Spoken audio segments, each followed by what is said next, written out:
अस्सलाम वालेकुम वरहमतुल्लाहि वबरकातुहू। आज जिस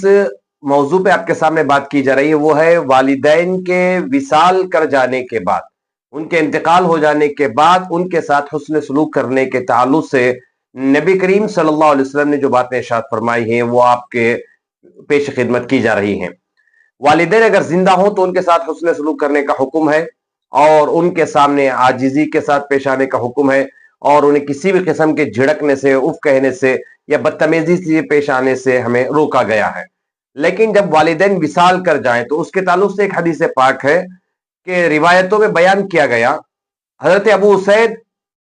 यानी मालिक बिन रबिया रजी अल्लाह तआला अन्हु, आप नबी करीम सल्लल्लाहु अलैहि वसल्लम की खिदमत में मौजूद हैं। किसी आने वाले ने और पूछने वाले ने सवाल किया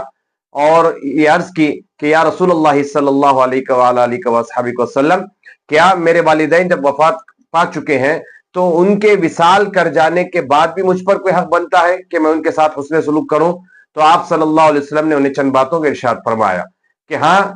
वालिदैन जब विसाल कर जाए, इंतकाल कर जाए तो उसके बाद भी उनके साथ हुस्न सलूक से पेश आना ये औलाद का जिम्मा और फरीजा है। हुजूर करीम सल्लल्लाहु अलैहि वसल्लम ने जो पहली बात आपने बताई अस्सलातु अलैहिमा, कि उन पर रहमतों के नाजिल होने की दुआ करना कि अल्लाह ताला उनकी खबरों को रहमतों से भर दे, नूर से भर दे, अल्लाह ताला उनके खबरों को तहद नजर वसी कर दे। हम में से आप और करके देखें नाजरीन सामईन कि हम में से कितने ऐसे लोग हैं जिन्होंने गुज़िश्ता एक हफ्ते में, एक महीने में अपने वालिदैन के लिए रहमत की दुआ की हो, मग़फ़िरत की दुआ की हो, उनके हक में दुआ की हो, उनके नजात के लिए दुआ की हो। अगर हम कर रहे हैं तो अल्हम्दुलिल्लाह सुम्मा अल्हम्दुलिल्लाह, अगर नहीं कर रहे हैं तो यकीनन ये अफसोस की बात है। आज से हम अपना तरीका बदलें और अपने मरहूम वालिदैन के लिए उन पर रहमतों के नाजिल होने की दुआ करें। और दूसरा, नबी करीम सल्लल्लाहु अलैहि वसल्लम जो इरशाद फरमाया वल इस्तिगफारु लहुमा, के वालिदैन के लिए मग़फ़िरत की दुआ मांगना। रब्बिरहमहुमा कमा रब्बयानी सगीरा, कुरान शरीफ की ये मशहूर मारूफ आयत है। अल्लाह उन पर रहम फरमा, रब्बिरहमहुमा कमा रब्बयानी सगीरा, कि जैसा उन्होंने मुझ पे मेरे बचपन में रहम किया था, मौला उन पर रहम फरमा। रब्बिग़फिरली वली वालिदैया वलिल मुमिनीन यौम यक़ूमुल हिसाब, अल्लाह मुझे, मेरे वालिदैन को और मुमिनों को यौम हिसाब माफ फरमा दे। तो मग़फ़िरत के लिए दुआ करते रहना। वल इस्तिग़फारु लहुमा व इन्फ़ाज़ु उहूदिहिमा, और एक बात हुजूर अलैहिस्सलाम ने इरशाद फरमाई कि वालिदैन के वसीयतों को पूरा करना, वालिदैन के जो उन्होंने अहद पैमाने किए होंगे, जो उन्होंने वादे किए होंगे लोगों के साथ, किसी को खर्च देना हो या किसी से कोई वादा उन्होंने किया हो कि हम इंशाल्लाह हम तुम्हारी मदद करेंगे, फला करेंगे, लेकिन उनकी जिंदगी उनको साथ नहीं दे पाई, तो अब वो लोग हमसे आके रुजू करेंगे कि आपके वालिदैन ने हमसे वादा किया था। तो अब औलाद का जिम्मा बनता है कि वालिदैन के किए हुए वादों को और वसीयतों को पूरा करे। ये वालिदैन के साथ उनके इंतकाल के बाद किए जाने वाला हुस्न सलूक है जो औलाद की तरफ से किया जाता है। वह इकराम सदीक़िहिमा, एक और जो जुमला हुजूर करीम साहब ने इरशाद फरमाया कि वालिदैन, माँ और बाप के जो दोस्त होते हैं उनको इज्जत से पेश आना।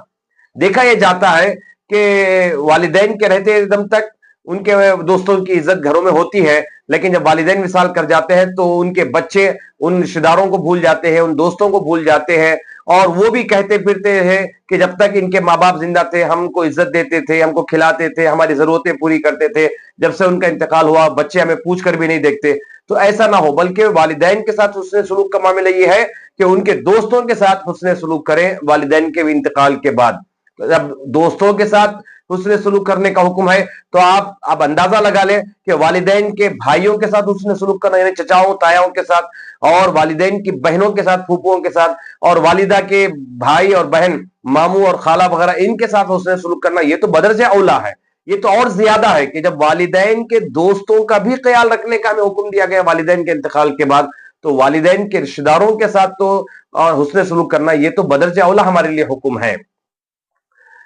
वसिलतु रहमिन, और नबी करीम सल्लल्लाहु अलैहि वसल्लम ने इरशाद फरमाया कि सिला रहमी जो वालिदैन के रिश्तों की वजह से तुम्हारी बनी है, यानी जितने रिश्ते तुम्हारे बाप की जानिब से और माँ की जानिब से आए हैं, यानी चचा के, ताया के, फूफू के, खाला के, मामा के, ये जितने रिश्ते वालिदैन की तरफ से जुड़कर है, नाना के, नानी के, दादा के, दादी के, तो ये जो जो रिश्ते हमें वालिदैन के जरिए नसीब हुए हैं, उनके होने की वजह से रिश्ते हम तक मिले हैं, उन रिश्तेदारियों का ख्याल रखते हुए उनके साथ हुस्न सलूक करना और उन रिश्तेदारियों को बाकी रखना और उनकी ताज़ीम और तकरीम करना, उनकी जरूरतों को पूरा करना, उनकी मदद करना, یہ سب چیزیں کیا ہے؟ گویا ہم ان کو نہیں کر رہے ہیں بلکہ والدین کے ساتھ ہم حسن سلوک کرنے والوں میں لکھے جائیں گے. ایک تو ہمارے والدین کے روحانیاں بھی خوش ہو جائیں گی، اور دوسرا اللہ تعالیٰ اجر بھی نصیب فرمائے گا، اور نبی کریم صلی اللہ علیہ وسلم کے ارشادات پہ عمل کرنے پر اللہ ہمیں اجر و ثواب بھی ضرور عطا فرمائے گا. اور بیان کیا جاتا ہے کہ جو شخص چاہتا ہے، جو مرد یا عورت چاہتے ہیں کہ ان کے رزق میں، ان کے کاروبار میں، ان کے آمدنی میں برکت ہو، وہ اپنے زندے یا مرحوم والدین کے حق میں مغفرت کی دعا کثرت سے کرے. جو اپنے والدین کی مغفرت کی دعا کثرت سے کرے گا، اگرچہ کہ وہ زندے ہوں یا انتقال فرما چکے ہوں، اللہ غیبی طور پر اس دعا کرنے والے لڑکے، بیٹے یا بیٹی کے مال و دولت میں اضافہ فرماتا ہے. اللہ تعالیٰ ہمارے والدین، جن کے والدین زندہ ہوں، اللہ تعالیٰ ان کے عمروں میں برکت عطا فرمائے، صحت عطا فرمائے، اور ان کا سایہ تادیر قائم رکھے، اور ان کی خدمت کرنے کی اولاد کو اللہ تعالیٰ سعادت نصیب فرمائے. اور جن کے والدین وصال کر چکے ہیں، اللہ تعالیٰ ان کی مغفرت فرمائے، ان کے درجات بلند فرمائے، اور ان کے تمام صغیرہ کبیرہ گناہوں کو معاف فرمائے، اور ان کی اولاد کو، اولاد در اولاد کو بھی اللہ تعالیٰ ان کے ساتھ حسن سلوک کرنے اور ان کے رشتہ داروں کے ساتھ بھی حسن سلوک کرنے کا اس حدیث پاک کی روشنی میں جو بیان کیے گئے، اللہ ہم سب کو توفیق عطا فرمائے. آمین ثم آمین. وآخر دعوانا الحمدللہ رب العالمین. السلام علیکم ورحمۃ اللہ وبرکاتہ.